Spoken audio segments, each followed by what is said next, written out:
Hello everybody. So today I want to talk about calculus. The topic that is about derivative. So now I want to show you how to answer.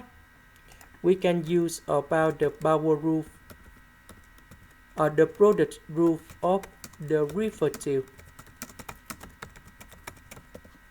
So we have first derivative of y equals to first derivative of a multiplied by b plus first derivative of b multiplied by 8 from y equals to ab in here. So we can apply the formula in here.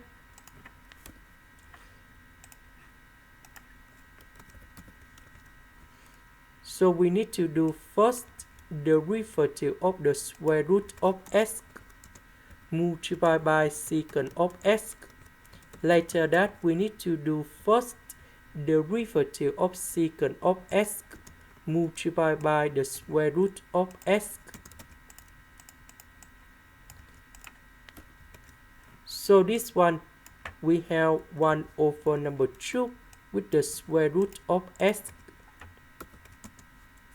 This one we have secant of s tan s, and that is the final answer. This is the end. Thank you for watching.